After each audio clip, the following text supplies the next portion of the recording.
Praise the lord, హల్లెలూయా. బాగున్నారా? మరొకసారి దేవుడిచ్చిన అవకాశాన్ని బట్టి దేవునికి వందనాలు చెల్లిస్తున్నాను. మరి ఈరోజు దేవుని వాక్యం వినడానికి సిద్ధంగా ఉన్నారా? మరి ఈ పరిశుద్ధమైన బుధవారం, holy Wednesday or spy Wednesday అంటారండి. మరి స్పై వెనస్డేకి తెలుగులో ఏమనుంది? ఏమండి? గూఢాచారి. ఇట్స్ వెరీ కొంచెం కాంప్లికేటెడ్ వర్డ్. ఈరోజు అంత మంచి తెలుగు మాట్లాడేవారు ఎవరు లేరు.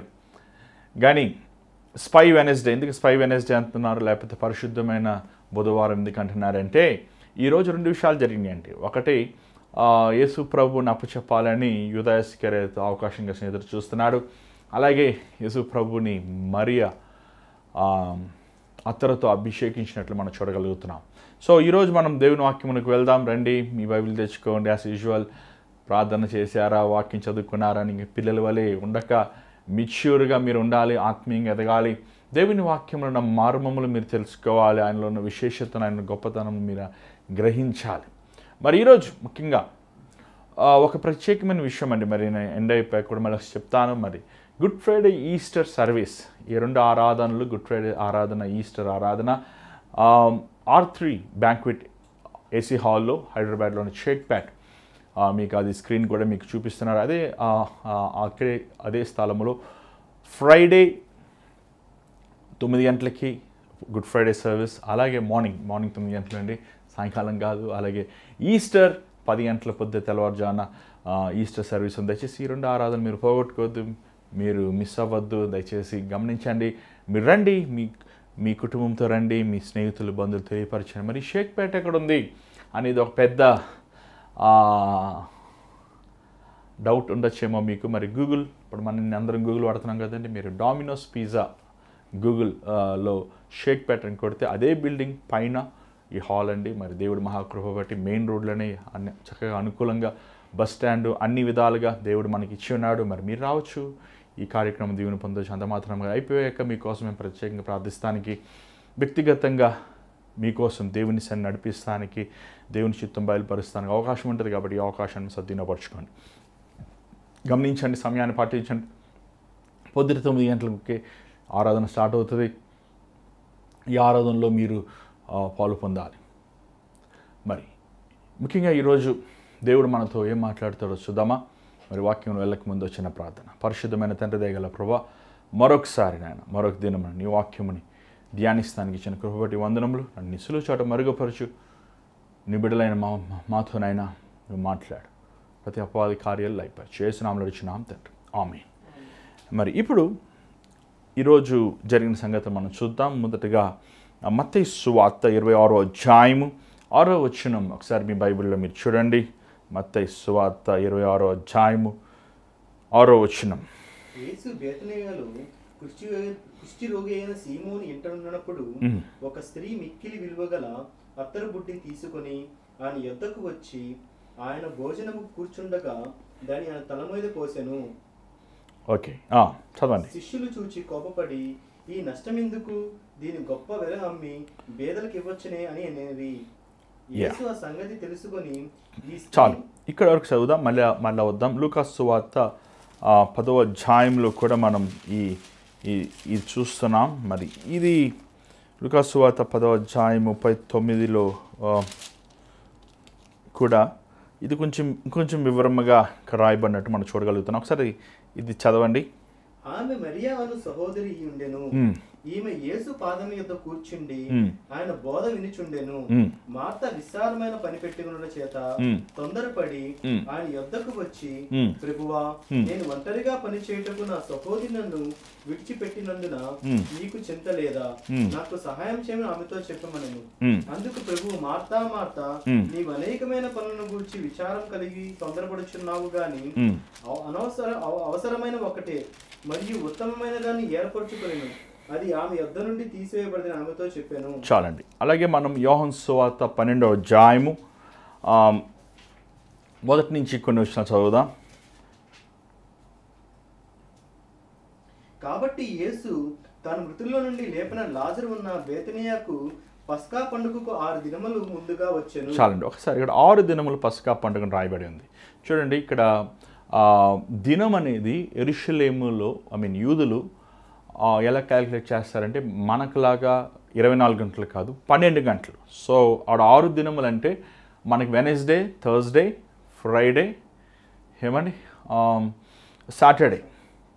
సో పస్కా మనం శనివారం నుంచి అని మనము మన చరిత్రలో మనం చూస్తున్నాం. సో వారి లెక్కల ప్రకారము అది 6 రోజులు. ఎందుకంటే మనం యేసుప్రభు శుక్రవారం మరణిస్తాడు, మరలా 3వ దినమున మృత్యుంజయ లైన్ లేచాడంటాం. అంటే ఆ శుక్రవారం నుంచి ఆదివారానికి లెక్క ప్రకారం చెప్పాలంటే ఒకరోజే ఉంది మధ్యలో. కానీ మనము 6 గంటల ప్యాటర్న్లో ఆ రోజుల్లో టైం ఫాలో చేస్తున్న వల్ల దాన్ని 3వ దినమున పునరుద్ధానమై లేచాను అనే సంగతి మనం చూస్తున్నాం. సో లెట్స్ నాట్, ఇది పెద్ద కాంట్రవర్సీ కాదు, ఇది కరెక్ట్గానే రాశారు. సో 6 దినముల ముందు పస్కా జనరల్గా యూదులు మరి శనివారం అని ఇది అభిప్రాయం పడుతున్నారు. ఎందుకంటే పస్కా ఎప్పుడు స్టార్ట్ అవుతుంది అనేది పెద్ద ఒక ఏమంటారు డిబేట్ అనేది జరుగుతుంది. ఎప్పుడు స్టార్ట్ అవుతుంది ముఖ్యం కాదు, కానీ అది దాని సారం ఏంటనేది తెలుసుకోవడానికి మనకి ముఖ్యం. కానీ దేవుడు మరి ముఖ్యంగా ఆ పస్కా పండుగ ముందు 2 విషయాలు జరిగినట్లు మనం చూడగలుగుతున్నాం. ప్రభు మరియ మాత వారి ఇంట్లో భోజనం చేశారు. మళ్ళీ మరుసటి రోజున శిష్యులతో ఆయన భోజనం చేశారు. సో ఇద్దరు ముఖ్యమైన వారు. మొదటి శిష్యులు ఒకరు, రెండోది మరియ మాత లాజరు. వీరు బేతనీలో ఉంటారు. వీరు ప్రభు ఎంతో ప్రేమించారు. వీరిని గురించి ఎంతో అక్కర కలిగి ఉన్నారు. సో అక్కడ జరిగిన సంగతి కూడా మనం చూద్దాం. ఎందుకంటే మత్తయి గారు రాసినది లూకాలో ఉన్నది, అలా యోహానులో కూడా ఉన్నది. మనం ధ్యానిద్దాం ఒకసారి. యోహాను అధ్యాయం 12వ వచనం కొంచెం చదవండి దయచేసి. 2వ వచనం చదవండి. మాత ఉపచారం చేసెను, లాజరు ఆయనతో కూడా భోజనము కూర్చున్న వారిలో ఒకడు. అప్పుడు మరియా మిక్కిలి విలువగల అచ్చట జటమాంసం అత్తరు ఒక నేర్పురైన ఎత్తు తీసుకుని యేసు పాదములకు పూసి తన తల వెంట్రుకలతో ఆయన పాదములు తుడిచెను. ఇల్లు ఆ అత్తరు వాసనతో నిండెను. చాలు. ఇక్కడ చూసినట్టయితే తల మీద పోసినట్టు ఉంది, అక్కడ చూసినట్టయితే పాదముల మీద పోసినట్టు ఉంది. సో ఎక్కడ పోసారు అనేది ఇది ఒక పెద్ద డిబేట్ కదండి. చదవండి. ఆయన శిష్యుల్లో ఒకడు ఆయనను అప్పగింపునై ఉన్న ఇస్కరియోతు యూదా ఆ అత్తరి ఇందుకు 300 దేనారములకు అమ్మి వేదలకు ఇయ్యవలని లేదని వాడిలాగా చెప్పిన వేదల మీద శ్రద్ధ కలిగినది కాదు గాని నాడు దొంగ అయి ఉండి తన దగ్గర డబ్బు సంచి ఉన్నందున అందులో వేయబడింది దొంగిలించు వచ్చెను. చాలండి. ఇక్కడ చాలా ఒక ముఖ్యమైన పాయింట్ గమనించండి. అత్తర్ అనేది తల మీద పోసినప్పుడు అది కాలుకు కూడా వెళ్తుంది. అంత మాత్రమే కాదు, మరియ అత్తరి ప్రభు తల మీద పోసింది, కాలు మీద పోసారు. సో తల మీద దానిని అది కుమ్మరించింది, పాదాల మీద కుమ్మరించింది. అంత మాత్రమే కాదు, మరియకి దేవుడు చెప్పాలంటే ఒక గొప్ప విశేషతనిచ్చాడండి. మరియ యేసు ప్రభు సిలువలో మరణించబోతుంది. ఆయన శరీరము, ఆయన దేహము మానవుల పాపము కోసము దహనబలిగా మారబోతుందన్న సంగతి ఆమె గ్రహించుకుందో లేదో నాకు తెలియదు, కానీ ఆమె చేసిన పని చూస్తే మాత్రం ఆమె గ్రహించుకున్నట్లే ఉంది. ఈ అత్తర్ అనేది చాలా విలువైనది. ఆల్రెడీ మీకు చాలాసార్లు దీని గురించి చెప్పాను. ఈ అత్తర్ అనేది ఒక విలువైన పువ్వులు, చెట్లు ఎన్ని అండి మంచి సువాసన ఇచ్చేవి. ఏం చేస్తారంటే ఆ రోజుల్లో ఆడపిల్లలు పుట్టినప్పుడు, ఈ రోజుల్లో మనకి బ్యాంక్స్ ఉంటాయి, జ్ఞానం కలిగిన వారు కొంచెం చెవులకి ఏదో ముక్కులకి ఏదో ఒకటి కొన్ని పెడతారు ఆడపిల్ల అని చెప్పి. లేకపోతే పెళ్లి రోజున ఒకేసారి అప్పు చేయరు కదండి. అలా బుద్ధి లేని వాళ్ళు అప్పు చేస్తారు. అది మనం ఏం చేయగలుగుతాం. జ్ఞానం కలిగిన వారు ఆడపిల్ల ఉన్నప్పుడు రూపాయి వెనకేసుకొని వారిని చక్క పెడుతుంటారు. అది పూర్వదినములో ఉన్న అమ్మమ్మలు, నానమ్మలకి మనం చూడగలుగుతాం. కానీ ఈ రోజుల్లో అలాంటి వారు మనం చూడలేకపోతున్నాం. అప్పు చేసి సెల్ ఫోన్ కొనుక్కుంటారు, అప్పు చేసి బైక్ కొనుక్కుంటారు, అప్పు లేకుండా ఈరోజు ఏది బతకలేకపోతున్నారు. సో అప్పు లేని మన పాత రోజుల్లో నాకు మా సంఘంలో ఒక తెలుసు, ఆమెకి 8 మంది పిల్లలు అని చెప్తుంది. అయ్యా మా ఆయన రోజంతా పనిచేసి నెలకి 100 రూపాయలు ఇస్తాడయ్యా, 8 మంది పిల్లల్ని పెంచి వారిని చదివించి వారందరికీ పెళ్లి చేశాను, ఆ డబ్బులతోనే అయ్యా దేవుడు ఇంత కృప చూపించి చెప్పినప్పుడు నిజంగా ఆశ్చర్యం వేస్తుంది. అలాంటి వారు జ్ఞానం కలిగిన స్త్రీలు ఈరోజు మనం కనుగొలేకపోతున్నాం. కానీ మరి అక్కడ చూసినట్లయితే ఈ అత్తరి ఎందుకు ఆ రోజుల్లో వాడతారంటే, వారు ఏం చేస్తారంటే ఆ తల్లిదండ్రులు ముఖ్యంగా కుమార్తెలకి వారు ఏదో ఒక స్వాస్థ్యం లేకపోతే ఒక అసెట్గా కూర్చిపెడతారు. ఎందుకంటే ఆ రోజుల్లో ఈ రోజుల్లాగా భూమికి విలువ లేదు, బంగారంకి కూడా విలువ లేదండి. కానీ ఆ వస్తువులు ఏం చేస్తారంటే వారు అది దాని విశేషత ఏంటి, అత్తరు విశేషత ఏంటంటే అది ఆ ఫ్రాగ్మెంట్స్ ఆ పువ్వులు కానీ ఆ ఆకులు కానీ వేసి ఆ ఎసెన్స్తో వేసి అది ఎంత నిలవగా ఉంటుందో అది అంత విలువగా మారుతుంది. అది ఎంత విలువ అంటే వివాహానికి సరిపోవాల్సిన ధనము, అందరికీ భోజనం పెట్టాల్సిన ధనము అది చెప్పాలంటే అది ఇంకా మిలుగుతుంది అనమాట. అంత విలువైనది. ఆ రోజుల్లోనే చాలా విలువైనది. మరి ఈ రోజుల్లో లెక్కలు కడితే ఇంచుమించు కొన్ని కోట్ల రూపాయలు విలువైనది. కానీ మరియా తన భవిష్యత్తు గురించి ఆలోచించకుండా, తన గురించి తన క్షేమం గురించి ఆలోచించకుండా దేవునిని మనసులో పెట్టుకొని ప్రభువుని దృష్టిలో ఉంచుకొని నా ప్రభువు నాకు ముఖ్యం. అక్కడ చూసినట్టయితే లూకాలో చూసినట్టయితే మరియా చేసింది మార్తా చేయలేకపోయింది. కారణం ఏంటంటే మరియా దేవుని వాక్యంని విందండి. చూడండి, ఈరోజు దేవుని బిడ్డలైన వారు సంఘస్థులు, విశ్వాసులు వాక్యముని వినలేకపోతున్నారండి. వాక్యముని గ్రహించలేకపోతున్నారు. వాక్యములోని విశేషతను, వాక్యములోని ప్రత్యేకతని చాలామంది తెలుసుకోలేకపోతున్నారు. వాక్యము, దేవుని వాక్యము 2 అంచెల ఖడ్గము. ఈరోజు చాలామంది సంఘంలో విశ్వాసులు చెప్తుంటారు, అయ్యా పాపములు పడిపోతున్నాం, శోధనలో పడిపోతున్నాం, మేము దేవుని కోసం నిలబడలేకపోతున్నాం. కారణం ఏంటి తెలుసా? నువ్వు ఆత్మీయ ఆహారము ఏమండి దేవుని సేవకుడు ఆహారం భోజనం పెడుతున్నప్పుడు నువ్వు వాక్యం వినటానికి ఇష్టపడతలేదు. అందుకే అపవాది నిన్ను శోధించినప్పుడు నువ్వు బలహీనుడుగా ఉన్నావు కాబట్టి, ఆత్మీయంగా నువ్వు దిగజారిపోయి ఉన్నావు కాబట్టి నువ్వు పడిపోతున్నావు. కానీ మరి మనం చూసినట్టయితే లూకా సువార్త 10వ అధ్యాయం చూసినట్టయితే మరియా యేసు ప్రభు పాదముల దగ్గర కూర్చుని వాక్యం వినటానికి ఇష్టపడింది. దేవుని సన్నిధిలో దేవుని మాటలు విని తన హృదయమునితో నింపుకొని ఆశించింది. ఎంతో ఉత్తమైన తన కోరుకుందండి. దాని తర్వాత మనం చూసినట్లయితే ప్రభువు భోజనం చేస్తున్నప్పుడు, అక్కడ యూదులు భోజనం చేస్తున్నప్పుడు వారు పాదములు వెనక్కి పెడతారు, వారు ముందుకు ఆగి భోజనం చేస్తుంటారండి. ఇలా ముందు కూర్చొని గుండ్రంగా రౌండ్ టేబుల్ ఉంటుంది, పాదాలు వెనకాల ఉంటాయి. ఎందుకంటే పాదాలు మట్టి ఉంటుంది, అది తలవకూడదని వారు ఆ రోజుల్లో నమ్మే విధం. ఎలా మన ఊర్లో బాస్పెట్లు పెట్టడం కూర్చుని తింటాం, ఏమైనా కొన్ని దేశాల్లో చైర్లో కూర్చొని తింటారు, ఒక్కొక్కరు ఒక్కొక్క విధంగా తింటుంటారు. మీరు జపాన్ వెళ్తారు, మోకరించి తింటారు. సో ఒక్కొక్క విధం. అలా యూదులు వారు పాదాలు వెనకాల పెట్టుకుని ముందుకు కూర్చుని తింటారు. అలా కూర్చుని తింటున్నప్పుడు మరియా ఏం చేసిందంటే తనకున్న ప్రభువుకి ఏదన్నా ఇవ్వాలి, నేను దేవునికి ఏదన్నా నేను చెయ్యాలి అన్న ఆశ పుట్టింది తనకి. ఏమండి, ఒక దేవుని సేవకులు అన్నారు, మనం ఆత్మీయంగా దిగజారిపోయినప్పుడంట దేవుడు మనకేం చేశాడు అనే ఆలోచన వస్తుందంట. ఏమండి, మనం ఆత్మీయంగా ఎదిగినప్పుడంట, ఆత్మీయంగా మనం బలంగా ఉన్నప్పుడు దేవునికి మనం ఏం చేయాలి అని ఆశ ఉంటుందంట. ఈరోజు చూడండి, చాలామంది దేవుని సేవకులు డబ్బులు ఇవ్వండి, కానుకలు ఇవ్వండి అని ఎందుకు అడుగుతున్నారంటే వారు ఆత్మీయంగా ప్రజలు లేరు కాబట్టి, దేవునికి ఇచ్చే విషయంలో నమ్మకముగా లేరు కాబట్టి అడగాల్సి వస్తుంది. అసలు ఎందుకు అడగాలి? మరియని ఎవరు అడిగారు?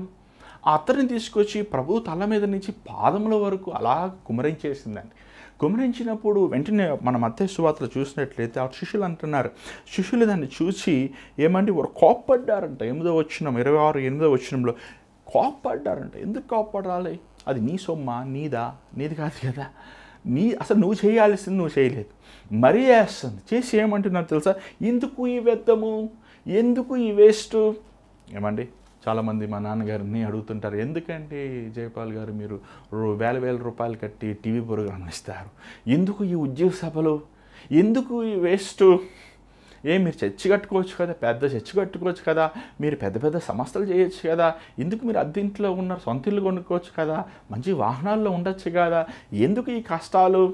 ఏమండి, యేసుప్రభు ఏమన్నాడు? ఒకడు లోకమంతా సంపాదించి తన ప్రాణమును పోగొట్టుకుంటే ఏ లాభం? లోకంలో ఉన్న ధనము, లోకంలో ఉన్న పేరు ప్రఖ్యాతులు, లోకంలో ఉన్న బంగారము, వెండి సమస్త ఒకవైపు వేసి ఒక వ్యక్తి ప్రాణముని ఒకవైపు పెడితే ఆ ప్రాణమే దేవుని దృష్టి విలువైనది.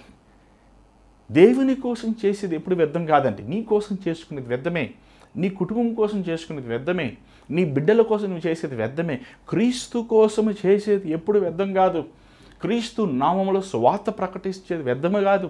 క్రీస్తు నామములో నశించే వారిని వెతికి రక్షించడానికి అది ఎంత ఖర్చు అయినా, అది ఎంత భారమైనా, అది ఎంత శ్రమ అయినా వ్యర్థము కాదు.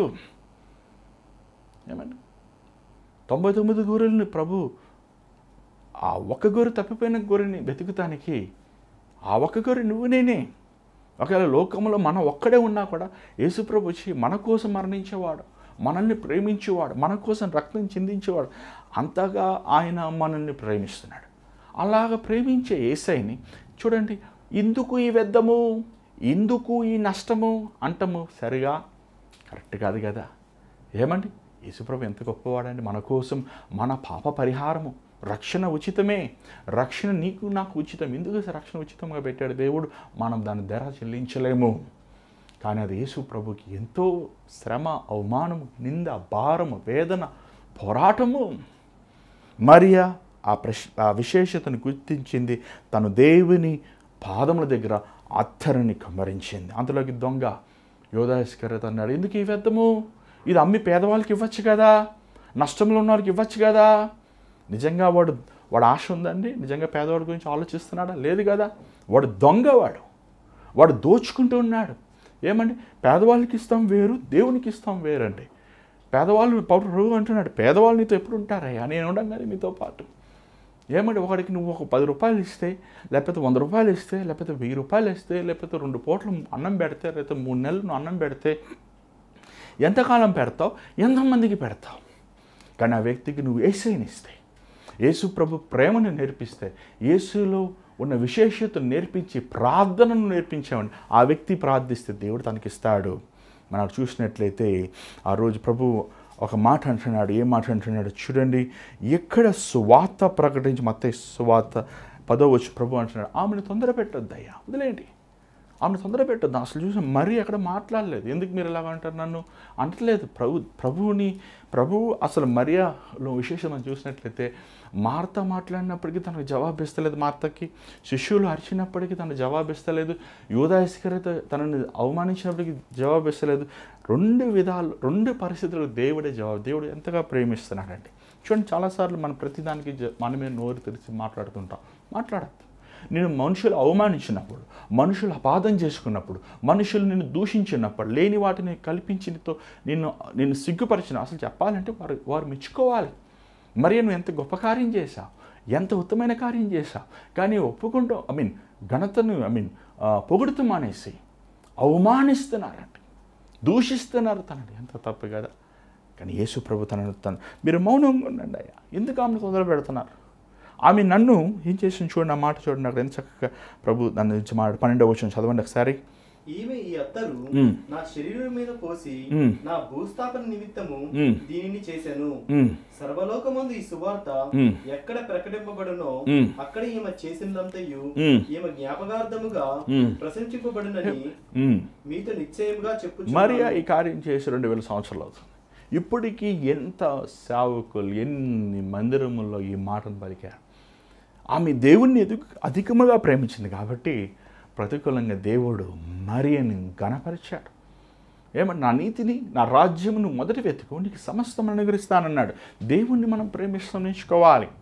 దేవుని ప్రేమిస్తాను మాటలతో కాదు, నీ క్రియలలో, దేవుని సేవలో నువ్వు నమ్మకంగా ఉన్నావా?